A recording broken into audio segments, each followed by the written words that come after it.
Hi, everyone. I'm Winnifred Lewis, a professor in psychology, and I'm speaking today to Tracey Bunda. Tracey, would you like to introduce yourself and acknowledge country? Thanks, Winnifred. I am Tracey Bunda. I'm a Ngugi Waka Waka woman. I work at University of Queensland, so I'm actually working on somebody else's country, and I have my livelihood as a result of that, and I'm able to nurture my family. So for those reasons, I do want to acknowledge the traditional owners on the lands on which I work and live and play and give sustenance to my family and support to the Aboriginal and Torres Strait Islander community more widely. I would also like to add, and perhaps this is now going to be a post-referendum insert to an acknowledgement to country, an acknowledgement of country, is that Aboriginal and Torres Strait Islander people never ceded their countries. Their countries were stolen from them. And to ensure that they were kept in the hands of the coloniser, murder occurred and dispossession and relocation off countries were forcibly occurred. And so that's a history that not many people know about. And I think that is a real shame. And it's something, I suppose, that post-referendum we need to deal with as a nation. My discipline background is education. So I trained as a teacher. After working in primary schools, I moved into the education department. And in and around 1986, I took up my first academic role at what was then known as the Gippsland Institute of Advanced Education, and which would now be a campus of Monash University. Art, as the chair of community psychology, was telling me the story that the APS had held a conference whereby the only Indigenous contribution was a poster presentation in the foyer of the conference that had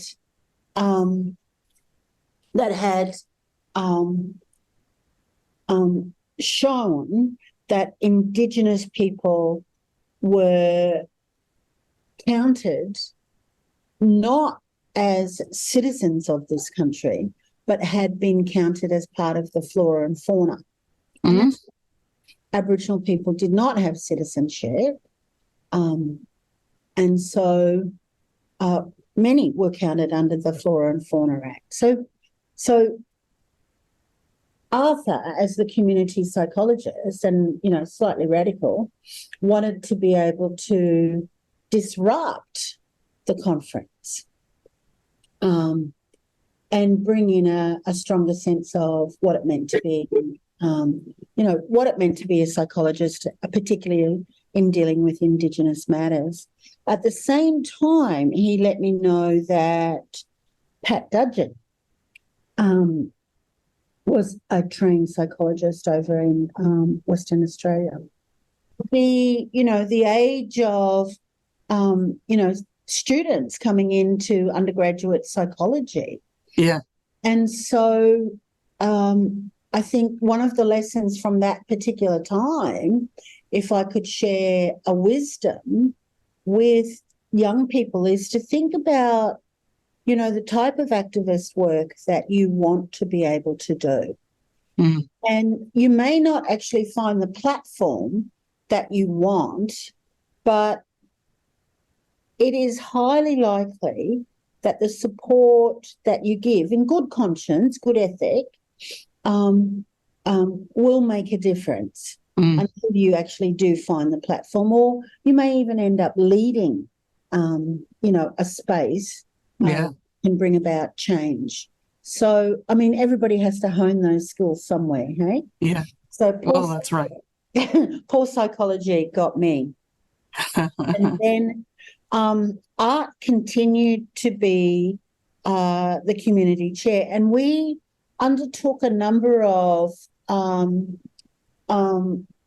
I suppose, what we would call now immersion activities, Mm. immersion in Aboriginal and Torres Strait Islander culture.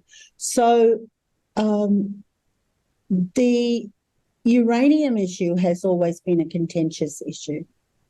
We have the horrible, horrible historical event of the British being allowed to test their bombs in the deserts of Anangu Pitjantjatjara Yapinjara lands, Mm-hmm. which had an impact upon, it had a devastating impact upon the Aboriginal communities.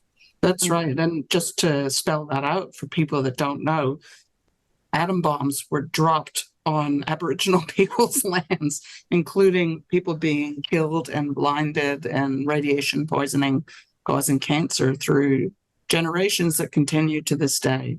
Yeah. And the Maralinga and Emu Plains bombs are still easily read about on Wikipedia, but not taught in schools. Many people don't know that this occurred. So uranium has always been contentious. Uranium is a great money spinner for the government, but of course it's contentious too once it's sold off and then processed. On the one hand, you've got this domestic use of nuclear power plants for the generation of electricity, but you also have rogue nation states, and terrorist groups, using the uranium to be able to develop weaponry. Mm-hmm. So, I mean, I find that ethically distressing. So, working with APS, we went to South Australia. Yeah. And that's right. And that was, I think, in 1988. Were you involved in the first trip to Maralinga? Yeah, Great. to Maralinga. And we went to the community, met the community, and, workshopped along the way and, had lots of conversations. And it was good in terms of being able to bring the community of like-minded psychologists in relationship with Aboriginal people to talk about issues that were affecting everybody, but then thinking more deeply about what is it that we can do then as community psychologists. And in some respects, that type of thinking may have been a little bit of ahead of its time. It was definitely leading, wasn't it? Yeah. Yeah.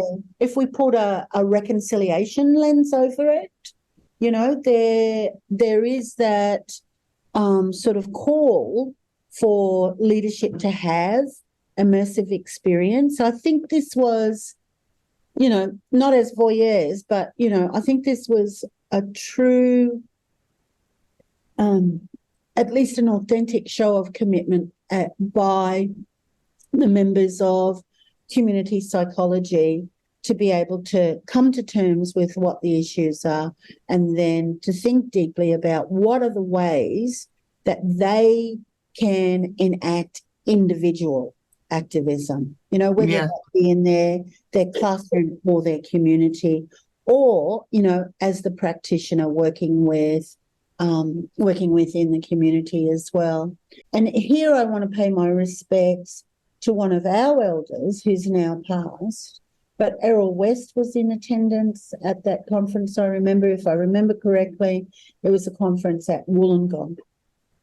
And so that presence within that professionalised research space had to come to terms with not just raising these issues and non-Indigenous voices being the authority. How do we make the space available and share that space with Indigenous people to bring to the fore what is a really important element of core business of the association? So, I stepped back after that time, and because Pat was there, you know, and Pat's leadership was able to build that Indigenous presence and those Indigenous issues much later. So for any students who are wondering, why am I studying about Indigenous people and Indigenous issues, this is the activist work of both allies and Aboriginal and Torres Strait Islander people to bring change to the discipline. So apart from having that database of who's who, you know, where are the Aboriginal and Torres Strait Islander psychologists? Where are they located? What are they doing? How can we call upon them as a resource for the work that we're doing? The greater presence of Indigenous people at the conference, the next move to Indigenise curriculum, again, a little bit before its time, and I know Pat is doing some fantastic work around building a network of universities to share best practice and to also get the professional development training again, so that people feel secure, because I know this is the work that I do within our university. Hey, Winnifred, and how people feel a little bit tentative, you know, about stepping into the space that maybe that they will not be received with the intentions that they bring. Fair enough. I understand that. You know, that can be anxious development, you know. So we have that. We have those elements where a number of universities collaborated, worked on their own curriculum to Indigenise their curriculum. And I would presume too, hopefully having more Indigenous academics employed within the space of psychology, or at least within the university, but contributing to that space of psychology. And, you know, in my own work, in my own discipline area, you know, trying to replicate that as well with our professional association to bring about that transformative change. And then the APS put out that fabulous apology.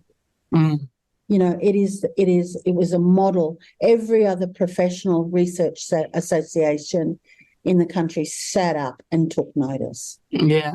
You know? So we're talking about, I think it was the 2006 apology by the APS, which recognized that psychology had not just been a sort of neutral or benevolent bystander, but it had actually been part of a racist practice and research agenda, that they had contributed to a sort of deficit understanding of Aboriginal and Torres Strait Islander people as being flawed, and you know, differences from the white norm being a deficit that needed some sort of commentary or fixing by non-Indigenous people.